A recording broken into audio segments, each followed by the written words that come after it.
One is that I associate myself with the statement that has been made by our leader, and two, to say that the center can no longer hold.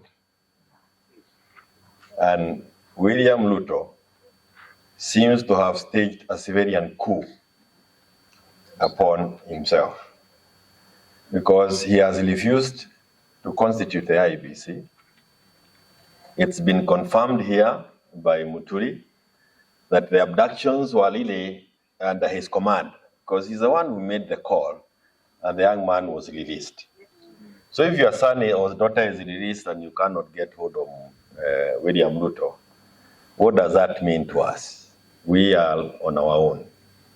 When we have the likes of Sudi, Kamket, Kimani Ichung'wah, and Farah Marib, allowing the utterances that we have heard from their mouths in the presence of William Ruto, and to the amusement of him, William Ruto, kwa sababu yeye ndio alikuwa anapiga makofi kuliko wananchi wanapotukana watu.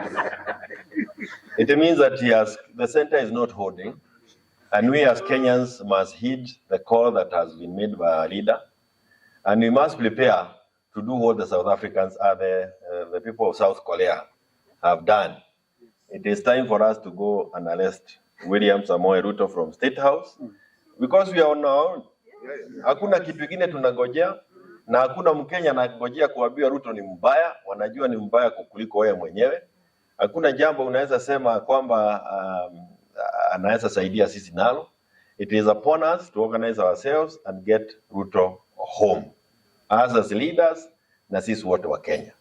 And I want to add this: any person within the KK administration who chooses to remain until the end, or who chooses to leave earlier than the end, and the end can be earlier than that end you think of 2027.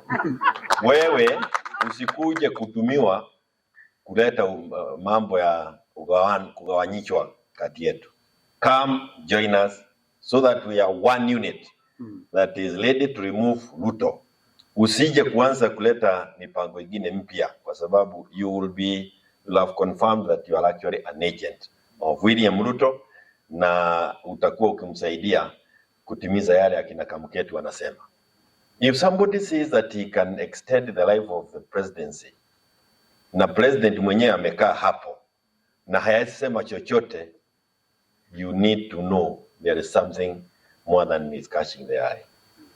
Lakini Kenyans have resolved, you are not going to intimidate any of us, any of the Kenyans, that enough is enough. Na wakati wa kwenda ni sasa, na kama sio sasa ni sasa hivi. Asante sana. Well done. Any questions? Yes, sir. You introduce yourself, and then we take it up. Yes, sir. Yes. Like all questions that I have, I only have three, and it's directed to you. The first question is that will Wiper Party MPs call for the appearance of the IG before Parliament to talk about some of the abduction cases you're talking of, given that you do know there is a special sitting tomorrow? Secondly, orders that were given to the members of Parliament, there are some MPs who are threatening to impeach the public service CS. So what orders will you give to your Wiper Party members of Parliament? And then finally, we have witnessed what Jubilee did to some of nominated members of Parliament, even sitting members of Parliament, where they were even expelled from the House, but yet till today they're still there. So how different will it be for Farah Marib? Okay. First of all, on Farah, he himself knows in his own mind, and it's for me a matter of grave. It's very heavy on my heart, because I've known Mheshimiwa Farah. Used to be a reformist, campaigned for him seriously in Dadaab, against that time an ODM candidate, and we won for Wiper. Therefore, it doesn't give me any pleasure. Even if, because there's that thing they always follow in the Constitution, unless somebody resigns in writing to Mr. Speaker, right? He will still sit there like those renegade Jubilee MPs who are expelled. We know this. But beyond that, if you talk about the 13th Parliament, I repeat my earlier comments, that Parliament was impeached by the people of Kenya, led by the Gen Zs, on the 25th of June last year. So they lack moral authority to do anything. If the Wiper MPs were not in the majority, but a very strong, solid team, who even stood against impeachment because they said, they heard what Kenyans were saying, kufa driver, kufa makanga. Even if they bring that motion to oppose impeachment, but have we not heard Mr. Muturi tell them, bring it on, impeach him. But before you impeach him, please note you have been impeached by the people. That is the situation as it is. It's only that you cannot get arrest all of them like the Koreans did. And please note the reason the president of South Korea was arrested in State House was because he acted in contravention of the Constitution by declaring illegally martial law in in South Korea. That's why eventually he was arrested.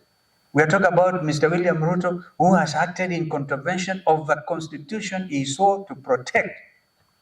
The next round of demonstrations will go to arrest him. So, well, that's why my brother here is asking you, either pre or before or whatever, this country is ripe for a revolution. And the final question was on the IG. Your members of parliament will seek. But let the IG first of all come before Justice Bahati. Why would you want to ask him to come to parliament? He has already, and you had me almost verbatim quote what the judge said. Let him first appear in court.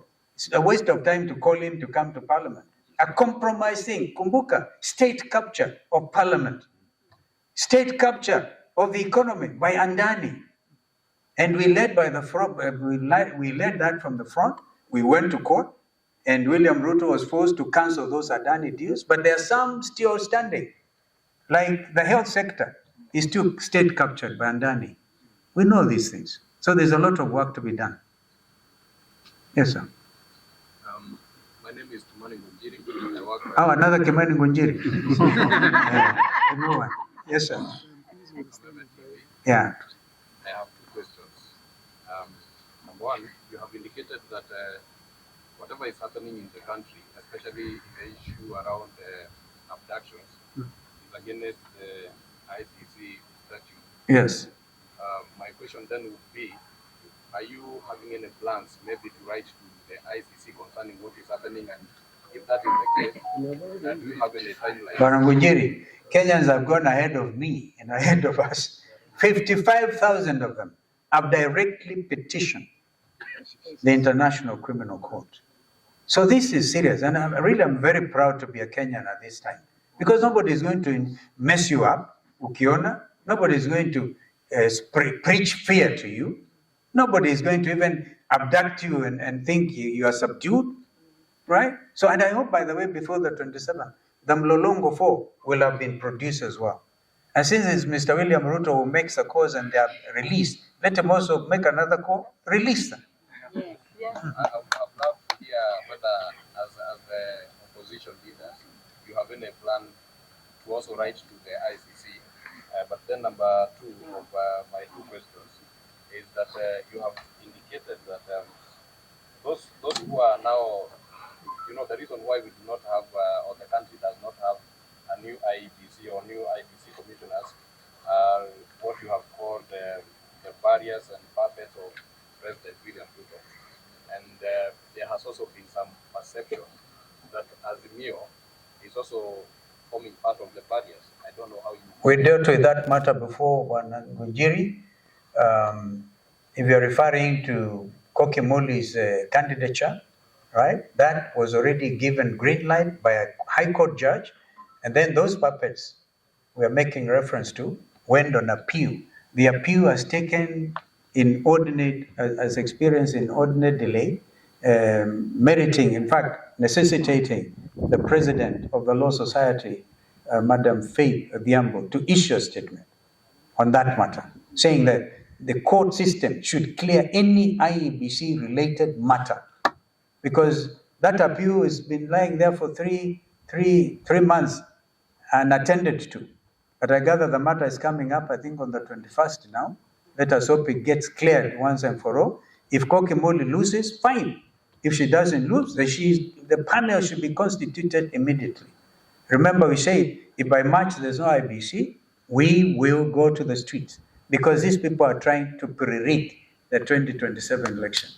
On ICC, we have no problem. In fact, I think Paul Mwangi, dealing with the 2023 demonstrations, remember we lost over 65 Kenyans, and we wrote to the ICC.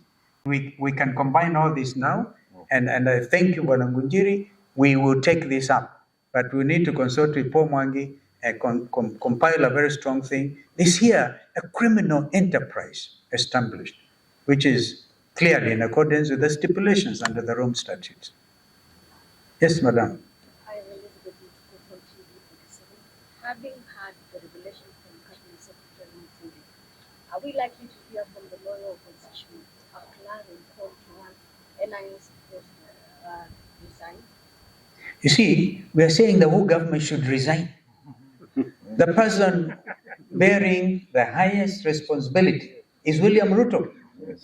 I saw the headline in the Standard calling Nurdin the chief abductor. It is Ruto who is the chief abductor. So this is the whole thing. The government, the entire machinery resigned. They got now his deputy president, Kindiki Kagure, poor fellow, was made to lie. Hey, ajabu ya Kenya. But this is clearly now where we are, and I think this is unstoppable. Kenyans now know the truth, and they are not going to sit and be intimidated anymore. Kwa hivyo, Wakenya tujitayarishe. Asante. Yeah, thank you.